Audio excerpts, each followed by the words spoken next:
Hello. സിനിമയിലെ heroism ജീവിതത്തിലും അതേപടി ആവർത്തിച്ച് തമിഴ്നാടിന്റെ മുഖ്യമന്ത്രിയായി. അത് വെറുമൊരു മുഖ്യമന്ത്രിയല്ല, ഭരണചക്രം വളരെ വേഗത്തിൽ കറങ്ങിക്കൊണ്ടിരിക്കുന്ന ഒരു ഹീറോയിക് മുഖ്യമന്ത്രി. ജോസഫ് വിജയിന്റെ അവസാനത്തെ സിനിമ ജനനായകൻ. വിജയ് ഫാൻസിനെ സംബന്ധിച്ചിടത്തോളം ഇത് മനസ്സിൽ നൊമ്പരമുണ്ടാക്കുന്ന ഒരു കാര്യമാണ്. ടിക്കറ്റിന് വേണ്ടിയുള്ള നെട്ടോട്ടം, ഉറക്കമിളച്ചുള്ള സിനിമ കാണൽ, തിയേറ്ററിലെ ആരവം എല്ലാം ഇപ്പോൾ തിളങ്ങുന്ന ഓർമ്മകളാവുകയാണ്. ഏതായാലും ഈ സിനിമ ഒരു ചരിത്രമാണ്. ബഹുമാനപ്പെട്ട തമിഴ്നാട് മുഖ്യമന്ത്രി ജോസഫ് വിജയ് എന്ന ടൈറ്റിൽ കാർഡിൽ തുടങ്ങുന്ന പടം തമിഴ്നാടിനെ പുതിയൊരു ഉണർവിലേക്ക് നയിക്കുന്ന ദളപതി വിജയ്ക്ക് മാത്രം അവകാശപ്പെട്ട തുടക്കം. തമിഴ്നാട് ഇലക്ഷന് മുമ്പ് വരേണ്ടിയിരുന്ന സിനിമ ആളുകളെ തിയേറ്ററിലേക്ക് മാത്രമല്ല ഇലക്ഷൻ ബൂത്തിലേക്കും എത്തിക്കാൻ വേണ്ടി ഒരുക്കിയ സിനിമ. സെൻസർ ബോർഡ് തടസ്സം നിന്നതുകൊണ്ട് മാത്രം സിനിമ റിലീസായില്ല. പക്ഷേ അവിടെയും വിജയ് മാജിക് നമ്മൾ കണ്ടു. സിനിമയുടെ സഹായമില്ലാതെ തന്നെ അദ്ദേഹം ഇലക്ഷനിൽ വൻ ഭൂരിപക്ഷത്തോടെ വിജയിച്ചു മുഖ്യമന്ത്രിയുമായി.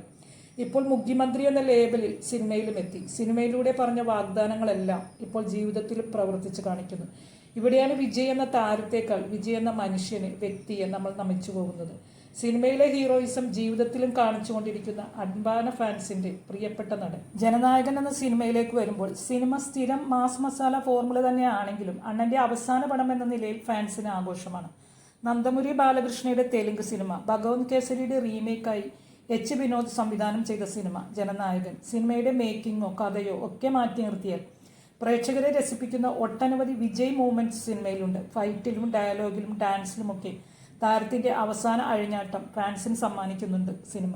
ഫൈറ്റ് സീനുകൾ പ്രത്യേകിച്ചും. അതുപോലെ പലപ്പോഴായി വന്നു പോകുന്ന TV റെഫറൻസുകളും ഇപ്പോൾ അദ്ദേഹം മുഖ്യമന്ത്രി ആയതിനു ശേഷം കാണുമ്പോൾ ആവേശം പകരുന്നതാണ്.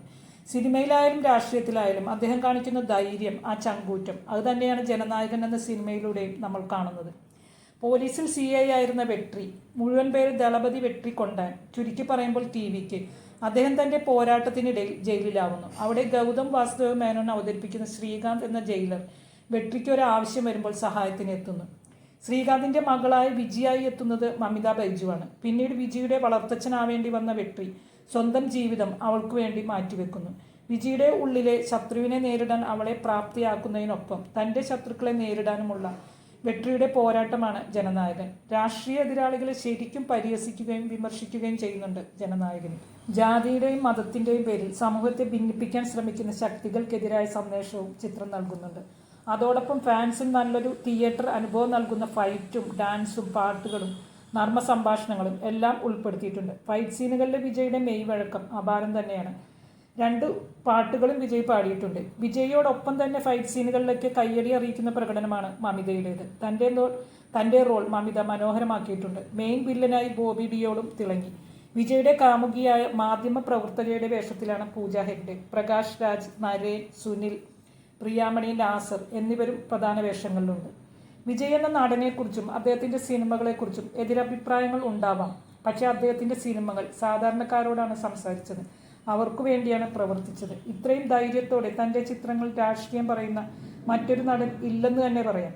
ഇപ്പോൾ അദ്ദേഹം പ്രവർത്തിക്കുന്നതും സാധാരണക്കാരായ തന്റെ മക്കൾക്ക് വേണ്ടിയാണ്. അറിയാതെ പറഞ്ഞു പോകുന്നു, വണക്കം വിജയ്, വണക്കം. അദ്ദേഹം സിനിമ നിർത്തുമ്പോൾ ആ ശൂന്യത നിറയുന്നതും സാധാരണക്കാരായ നിഷ്കളങ്കരായ മനസ്സുകളിൽ തന്നെയാണ്. ആയിരക്കണക്കിന് സാധാരണ യുവാക്കൾ അദ്ദേഹത്തിൽ കണ്ടത് തങ്ങളെ തന്നെയാണ്. എതിർപ്പുകളെ ധിക്കരിക്കാനും സ്നേഹിക്കാനും ആഘോഷിക്കാനും സ്വയം പ്രകടിപ്പിക്കാനും കഴിയുന്ന ഒരു മനുഷ്യനെ. ജനനായകൻ വിജയിച്ചാലും ഇല്ലെങ്കിലും ശ്രീ ജോസഫ് വിജയ് ഒരു ദളപതിയായ കഥ എക്കാലത്തെയും ഒരു ബോക്സ് ഓഫീസ് ഹിറ്റ് തന്നെയാണ്. ഇതൊക്കെയാണ് എനിക്ക് ഈ സിനിമ കണ്ടപ്പോൾ തോന്നിയ എൻ്റെ അഭിപ്രായങ്ങൾ. നിങ്ങളുടെ അഭിപ്രായങ്ങൾ കമൻറ്റ് ചെയ്യുമല്ലോ. എൻ്റെ വീഡിയോ ഇഷ്ടമായ ലൈക്ക് ചെയ്യാനും സബ്സ്ക്രൈബ് ചെയ്യാനും മറക്കരുത്. എൻ്റെ വീഡിയോയെക്കുറിച്ചുള്ള നിങ്ങളുടെ അഭിപ്രായങ്ങൾ കമൻറ്റ് ചെയ്യുമല്ലോ. വീഡിയോ കണ്ടതിൽ ഒരുപാട് സന്തോഷം. ഇനിയും നല്ലൊരു വീഡിയോയുമായിട്ട് വരാം. അതുവരെ ബായ്.